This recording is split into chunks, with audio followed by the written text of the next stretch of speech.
So welcome to the Energy Healing Lifestyle Journal Self-Care Challenge. My name is Robin Nutt, and I'm your host of the channel and the founder of the energyhealingschool.com.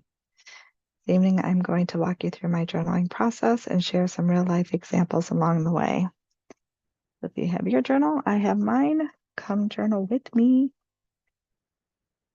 So as always, before we journal, I like to just get in that space, being open, willing to listen, right? I like to write out the word self-care challenge because for us, self-care is an acronym, and I underline the letter that we're focusing on today, which today is the letter R for receiving. And in my healing system, it would be the letter U for unconditional love. Both of those governed by the Crown Chakra Energy. So of course, we will touch on that as well. And if the cards are working correctly on YouTube, which sometimes they're not, I don't know why, but if you see little cards pop up, never know which direction, I think it's that way. It will link you to the 7-day chakra healing challenge. So you are welcome to do that at any time. I will do it live again in September. It's an annual challenge, so it makes it kind of funner. So then I write out the journaling prompt, right? Ask the question and wait to hear what comes up. Just like we ask other people questions and we wait for them to respond, we ask ourselves and we allow ourselves a chance to see what comes up, allow ourselves to respond. So in reflection, my response to our journal prompt, how do you receive love as an empath and codependent? I didn't really. I didn't quite understand love, not unconditional love as a state of being. Definitely more conditional, like trying to figure it out. So in that aspect or in that process of trying to figure it out, there were conditions. That makes sense? Did you do that too? So you do that. Well, in order to show that I care, I do ABC. And if someone does ABC or DEF, then they don't actually care about me or they don't actually love me, right? I want this and you're doing that, so you must not care. Do you do that too? Not realizing that we all are where we are in life, right? And sometimes we might flow really well together and other times we won't. And that's okay too. It doesn't mean that we can't have love for each other. Or is it the attachment feeling stronger? And that, I don't know that I want to say it feels stronger, but when there's conflict, it feels more and it feels really intense, right? So when I think of my kids and my grandkids, there's like constant love. Does it always feel like that high, that big excitement, that when you think of first falling in love or that first excitement of a newborn baby, that kind of, it's not always at that level, that degree, right? But it's always there. So it's easy to get that mixed up because with attachment, when things are going really good, it can feel really intensely wonderful, right? And we think that that's that love. But when things aren't going so well and there's conflict within there, it can feel pretty intense and painful. But it's more like that insecure, unsafe, limiting, even hiding aspects of yourself, right? I'm just kind of thinking about the BU challenge that we're doing. I can see that in relationships, right? Where you're putting on a different hat or you're putting on a different mask or you're being that chameleon and shifting kind of who you are, your personality to fit in, to be accepted. So hiding aspects of yourself, well, that's not love, right? When you love someone and if you're loved by someone, you should be you. You should just be you, right? Let me check my journal again. Let's see. So I didn't know how to receive from the source of unconditional love either. So I was very focused, hyper-focused more on the human experience, and less focused on my connection with Source, with God. So I blocked that off as well. I didn't even give it my attention right? It's like when something's right there, just waiting for you to receive it. Like blinders, that's all blocked off, right? Blocking off the crown chakra. Not accepting, not receiving, not aware, not noticing, not connecting with it, not opening up, focusing down on the human stuff. I confused love with attachments and conditions, as I mentioned earlier. And then the blame, shame, and guilt also blocked my ability to receive. So when I beat myself up for mistakes or losing my temper, or when I was able to see how I felt like I was losing control, getting too attached. You don't have to be attached in your relationships. And it could be a tricky one, right? Because we feel like there's an attachment there. So just because there's a connection doesn't mean there's an attachment. We can have a connection and not have an attachment, which sounds healthier.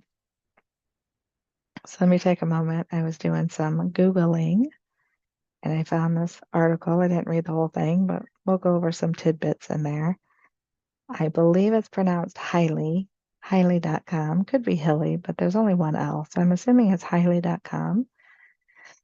And the name of the article, Are You in Love or Just Clingy? 8 Love versus Attachment Differences. So I'm scrolling down, 8 differences between healthy versus unhealthy attachment. Number 1, have versus get. And it says, I think it is important to ask yourself the question, do I have to be with this person? Or do I get to be with this person?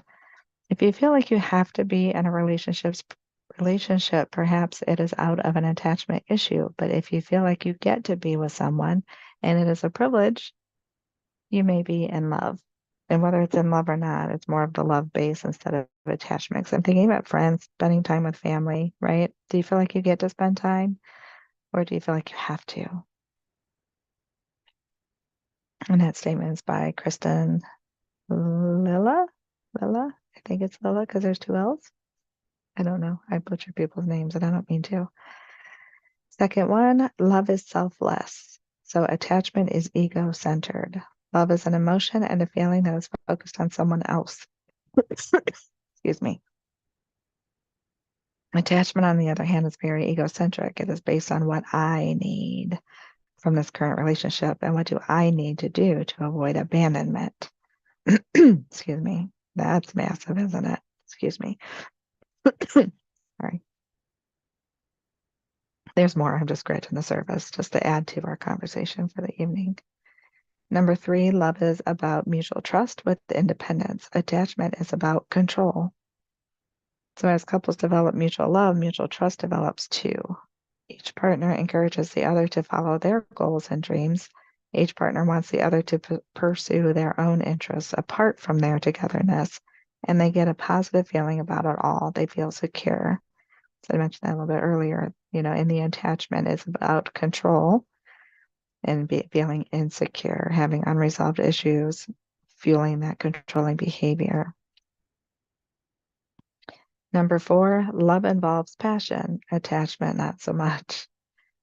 So romantic relationships based on love involve passion, strong emotional affection, if you will. The relationship serves both partners as they express their love, encourage each other to develop their true self, and strive to achieve a magnificent relationship of mutual growth and positive change as they move forward in a loving and healthy way. Attachment doesn't involve passion, and this is a major difference between love and attachment. When unsatisfying relationships end, there is not a lot of pain, rage, or other emotions that would be expected in normal relationships based on both love and emotional attachments. I kind of disagree. I think you can have passion in a heavy, controlling kind of way. Some people are very passionate. There might be another word for that, but obsessive, maybe? Maybe obsessiveness feels like passion. That's just my side note. Back to the article. Number 5, love takes work. Attachment takes work only when the partners are apart. People in loving relationships understand that those relationships take work. Their path will not be straight, but their partner love will allow them to work through the tough times and emerge with their love intact, if not stronger. I'm skipping down a little bit. Those who seek only attachment go to work when their partner is not in their presence. They play mind games with themselves, creating all sorts of scenarios about where they might be and what they might be up to. Do you do that? Like when you're apart, what are they doing? I know they're doing something, right? You start telling yourself those stories.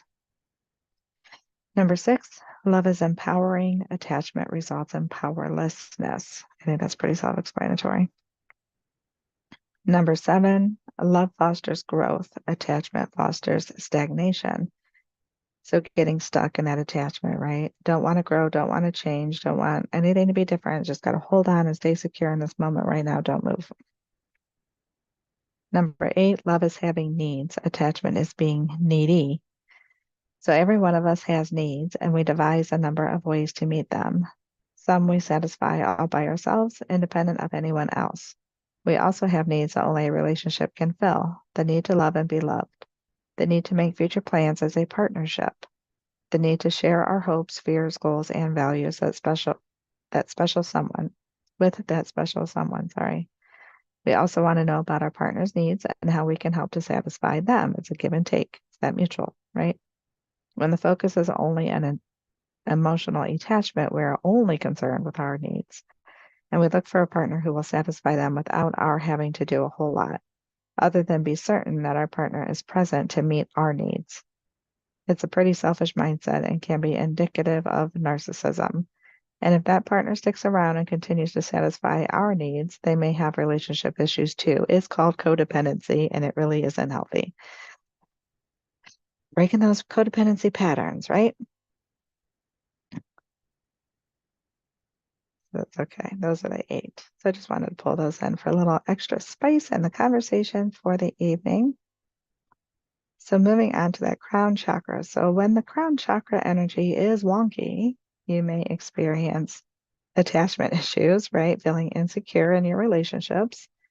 In addition to migraines, tension headaches, have that narrow focus, right? Which can come along with those attachments and how we view the relationship, how we viewing only our own needs. Again, that narrow focus of only looking at our own needs and not having that reciprocity. Being stuck in the humanness, excuse me, feeling unworthy, again, kind of feeds into that attachment and insecurities more, and feeling disconnected from source. Because when we're divinely connected and we're open and we're leaning more into faith and we're in alignment with the source of unconditional love, not really a whole lot of room for the attachments, right? That allows us to be more open to receive love and give it, to have that reciprocity in our relationships, to be considerate of others just as much as we look for ourselves, having those healthy boundaries within ourselves. So let me know how this journaling process is going for you. What was that journal prompt like for you? You can let me know in the comments. Excuse me. You can also check the description, hop on the Zoom call and journal with me literally at live. What else? Go to theenergyhealingschool.com and check out what we have going on right now. And of course, if you would like and subscribe, that would help out the channel a whole lot. Thank you so much. Hope you're taking good care of you. Talk to you soon. Bye, guys.